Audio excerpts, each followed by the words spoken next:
For decades, Christmas was draped in glitter, shimmering tinsel, and snow so pure it came with a deadly warning label.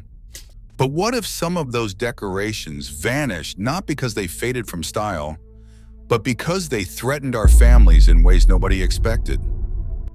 Behind cozy memories lie banned substances, hidden fires, and strict new laws, all clues in the case of the vanishing Christmas traditions. The evidence is there, but do we really know what we brought into our homes? This is where the investigation begins. In the winter of 1957, families across America gathered in living rooms dusted with a powder so white and fluffy it promised a storybook Christmas.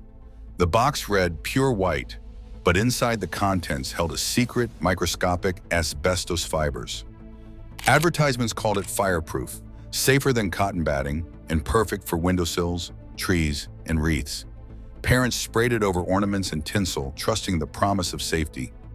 Few knew that with every breath invisible, threads could lodge deep in the lungs, setting the stage for diseases like mesothelioma and asbestosis. By the early 1960s, scientists began to sound alarms. Medical journals described scarred lung tissue and rising cancer rates among workers exposed to asbestos. Yet the snow kept falling indoors year after year until government bulletins in 1971 warned consumers of the risk. Museums today seal these artifacts behind glass, and collectors wear gloves and masks, treating each unopened box as both a relic and a hazard. The danger did not end with the snow. Silver icicles draped over branches in shimmering layers once gleamed with the heavy shine of lead. In the 1940s and 1950s, lead tinsel, sometimes called icicles, became the standard for a glamorous tree. The strips hung perfectly, never losing their shape, and promised a fire-resistant alternative to earlier flammable aluminum tinsel. But lead's sweetness masked its threat. Children drawn by the metallic sparkle sometimes put icicles in their mouths. By the late 1960s, pediatricians and public health officials raised concerns about lead poisoning, especially as studies linked even small exposures to developmental harm. Manufacturers began to pull lead tinsel from shelves, and by 1972, most stores had quietly switched to plastic alternatives. No sweeping federal ban hit the headlines. Instead, a patchwork of state laws and mounting pressure from safety advocates pushed the industry to retreat. Today, unopened boxes fetch high prices from nostalgic collectors, but warnings advise against handling or displaying them in homes with children. Even the lights that twinkled on mid-century trees held their own secrets.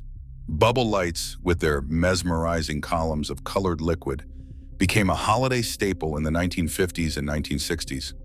Hidden inside each glass tube was a volatile ether-based fluid, sometimes laced with traces of dichloromethane. When the bulb heated up, the liquid boiled, sending festive bubbles dancing to the top. But a shattered bulb could release fumes that irritated eyes and lungs, and the glass itself posed a cutting hazard. While a single intact bubble light posed little risk, broken ones called for careful disposal, not play. Experts today caution collectors to display vintage bubble lights behind barriers, away from curious hands, and to avoid plugging in unrestored sets. Public health historians remind us that what seemed like holiday magic often carried unseen costs. The same decorations that filled homes with wonder also brought invisible dangers, fibers, metals, and vapors that lingered long after the tree came down. As regulations tightened and scientific evidence mounted, a wave of beloved traditions quietly disappeared, leaving behind memories and a new caution about what we bring into our homes each December. Christmas once flickered with a dangerous kind of magic. In the decades before safety standards, electric lights promised wonder, but often delivered disaster. Early wiring, wrapped in brittle cloth and lacking the protections of modern plastics, could fray and crack after just a season or two. Families strung cords from socket to socket, overloading circuits in living rooms crowded with dry pine needles. When bulbs overheated, the tree itself could ignite in seconds. The National Fire Protection Association ledgers from the 1950s and 1960s record hundreds of holiday blazes each year, many traced to faulty Christmas lights. One fire marshal's note from December 1954 simply reads, "Tree, lights, total loss. The threat did not stop at the wires. Among the most coveted ornaments were celluloid baubles, lightweight, gleaming, and easy to mold into stars, angels, and spheres. But celluloid is nitrocellulose, a plastic with a flash point so low that a candle or even a hot bulb could set it ablaze. Laboratory tests show that nitrocellulose can ignite at temperatures as low as 160 degrees Celsius, far below what a faulty bulb might reach. In the wrong moment, a single spark could turn a decorated tree into a column of fire. Reports from the era describe ornaments melting, hissing, and vanishing in a rush of flame. By the late 1940s, stories of Christmas fires fueled by celluloid reached newspapers across the country. Manufacturers quietly switched to safer plastics like PVC and Bakelite, but by then, the damage was done. Celluloid ornaments became collectibles for those willing to risk their fragility and their flammability. Even the tree itself was not always safe. Early flock trees coated with a frosted layer of spray-on snow sometimes used adhesives and fibers that softened or degraded under heat. In some cases, the flocking was mixed with flammable cellulose or even asbestos, creating a toxic, combustible shell. When a string of lights ran too hot or a stray candle burned too close, the flock could smolder and catch, spreading fire across the branches. Fire department records from the 1960s list several incidents where flocked trees were the first to ignite, taking the rest of the room with them. The evidence piled up. The association's bulletins warned against leaving lights unattended, and insurance companies began to deny claims for fires started by faulty decorations. Retailers phased out celluloid and flocked trees, while new wiring standards demanded safer insulation and fuses. By the 1970s, the most hazardous holiday electrics and plastics had vanished from store shelves, casualties of a war waged in living rooms and fire stations. What was once seen as festive innovation became a cautionary tale, leaving only scorched memories and a new respect for the silent risks hidden in holiday glow. In the rush of the late 1950s, Christmas took on a shine that felt almost otherworldly. Patent records from 1959 introduced the aluminum tree, a metallic marvel that promised to outlast any pine, its branches gleaming under the living room lights. Department stores filled their windows with these silver sculptures, each one a symbol of space-age optimism. But the spectacle did not stop there. Enter the color wheel, a spinning disc of red, blue, green, and gold, patented and marketed as the perfect companion to the aluminum tree. When the wheel turned, it cast shifting hues across every branch, bathing homes in a slow-motion rainbow that seemed to pulse with the future. Magazine spreads in 1964 called the look ultra-modern, and sales soared. Families posed for holiday portraits in front of trees that shimmered like satellites, their gifts reflecting the glow of moving color. Mercury glass ornaments, delicate and silvered from within, caught the light and multiplied it, adding another layer of shimmer. The whole effect was dazzling and, for a brief moment, irresistible. But the mood was fickle. By the end of the decade, the same features that had felt so cutting-edge began to feel cold, even artificial. A design historian notes that by 1970, the aluminum tree's metallic needles looked less like progress and more like a relic of a forgotten fad. The color wheel, once a living room centerpiece, became a punchline in sitcoms. Built in electric lights, first on plastic trees, then on real firs, made the old spinning wheels seem clunky and dated. Mercury glass, too, lost ground to plastics that could survive a fall from the tree and did not tarnish at the touch. The look that once felt new now felt cold. Retailers responded in real time. Catalogs that once devoted entire pages to aluminum trees and color wheels quietly dropped them by the mid-1970s. Stores shifted their displays back to traditional greens and reds, pushing live trees and classic ornaments. The futuristic look was out, replaced by nostalgia for something warmer and more natural. Shoppers who once clamored for the latest in metallic decor now wanted the comfort of old-fashioned glass balls and hand-strung garlands. The cycle of taste had turned, and what was once a symbol of modernity was now consigned to flea markets and attic boxes. The season had swung back toward nostalgia. Today, collectors hunt for original color wheels and intact mercury glass ornaments, not for their modernity, but for the charm of their brief reign.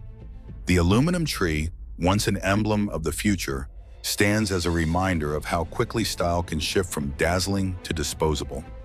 In the end, it was not cost or safety that sealed their fate, but the unpredictable tides of taste itself.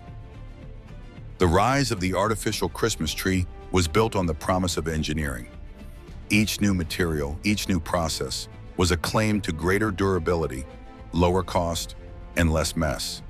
In the 1920s, bottle brush trees appeared on store shelves, their bristles made from twisted wire and dyed animal hair. They looked nothing like the lush firs of the forest, but their strength was unmatched. A department store ledger from 1931 lists bottle brush trees at just 39 cents each, less than half the price of a small live tree. By the 1950s, factories had swapped out animal hair for synthetic fibers, slashing costs even further. Injection molding machines could churn out thousands of identical bristles in a single shift, driving the per-unit price down to pennies. Retailers favored these trees for their resilience: no needles to sweep, no sap to stain the carpet, and no risk of fire from brittle branches. But the bottle brush itself was already a replacement for an even older tradition: the feather tree.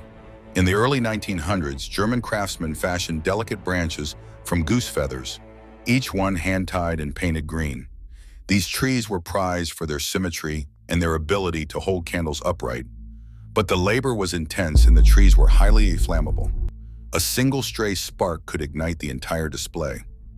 By the 1930s, as synthetic bristles took over, feather trees faded from the catalogs. Their disappearance was not sentimental. It was practical. Mechanized novelties followed close behind. The 1950s brought twinkling lights powered by tiny motors and mechanical switches. These gadgets promised a tree that sparkled and danced, but the technology was fragile. Factory records from 1957 show a failure rate of nearly 30% for mechanical twinklers in their first season. Each moving part was a weak link, gears jammed, contacts corroded, and motors burned it out after just a few hours of use. When solid-state electronics arrived in the 1970s, the old mechanical novelties vanished almost overnight. LED bulbs offered millions of flashes with no moving parts, no noise, and almost no heat. Maintenance dropped to near zero, and the cost per bulb fell steadily as factories scaled up production. The numbers tell the story. In 1964, the average American household spent $4.75 on Christmas decorations. By 1980, with plastics and LED lighting dominating the market, that figure dropped by more than 40% in real terms. Manufacturers phased out fragile, labor-intensive designs in favor of injection-molded ornaments and pre-lit trees. Synthetic bristles, solid-state circuits, and durable plastics did not just change the look of Christmas, they made older traditions unprofitable. As the technology improved, the market for handmade and mechanical decorations collapsed, leaving only a handful of collectors and a growing archive of discontinued patents. The engineering upgrade was relentless, cheaper, safer, and built to last, but it came at the cost of the crafts and novelties that once defined the season. Threading popcorn onto a needle takes patience. In the 1940s, it was a December ritual, with hands sticky from licking kernels, cranberries staining fingertips, and voices humming along with the radio. These garlands curled around trees and banisters, each string a quiet record of time spent together. But as the 1950s rolled on, the world outside the living room window was changing. More women joined the workforce. Government statistics show female labor force participation nearly doubled between 1940 and 1960. Evenings once reserved for craft work gave way to late shifts and television dinners.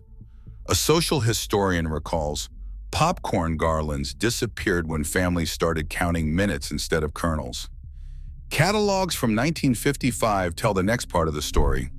Where they once offered instructions for paper chains and honeycomb bells, they now promised instant holiday cheer with plastic garlands and ready-made ornaments. A box out of plastic beads could be unpacked and draped in less time than it took to find a needle. Honeycomb paper bells, so delicate they tore at a glance, were quietly replaced by molded plastic that survived year after year. The convenience was irresistible, but something else vanished with the old crafts, a sense of ritual, the slow unfolding of the season as each decoration took shape by hand. Oral histories echo this loss. One grandmother remembers, "We made everything. Now you buy it, and it is over in a minute." A single line in a city ordinance could erase a tradition overnight. By the early 1950s, municipal fire codes across the country quietly outlawed the practice of clipping candles to Christmas tree branches. The language was blunt. No open flames permitted on combustible decorations. Fire marshals, weary of logging holiday disasters, enforced the rules with fines and stern warnings. Insurance companies followed suit, refusing claims for homes that went up in flames from candlelit trees. The ritual of lighting real candles, once a Christmas centerpiece, vanished from public spaces first, then from private homes, replaced by electric bulbs and the promise of safety. Regulation did not act alone. The economics of Christmas changed with the hum of injection molding machines. In the 1950s, the cost to produce a single molded plastic ornament dropped to just a few cents. Factories could churn out thousands in a single shift, flooding stores with decorations that were cheap, shatterproof, and nearly indestructible. Retailers embraced the new math. Plastic trees, garlands, and ornaments undercut the price of any handmade craft. The old labor of threading popcorn or assembling honeycomb bells could not compete with a box of ready-made sparkle. Environmental concerns added another layer. By the 1970s, questions about the fate of discarded plastics and the toxins in metallic tinsel brought a new wave of scrutiny. City councils debated bans on certain coatings, while manufacturers quietly reformulated products to pass inspection. The combined force of law, economics, and environmental caution sealed the fate of dozens of Christmas traditions. What began as personal ritual ended in the language of codes and costs, leaving only fragments behind for collectors and museums to preserve. What we choose to display each December is not just decoration. It is a snapshot of what we value, what we fear, and what we are willing to leave behind. As new trends and regulations rewrite our holiday rituals, the meaning of tradition is up for grabs. Change is constant, but nostalgia always finds a way. What will future generations remember from the holidays we create today? Share your thoughts in the comments below.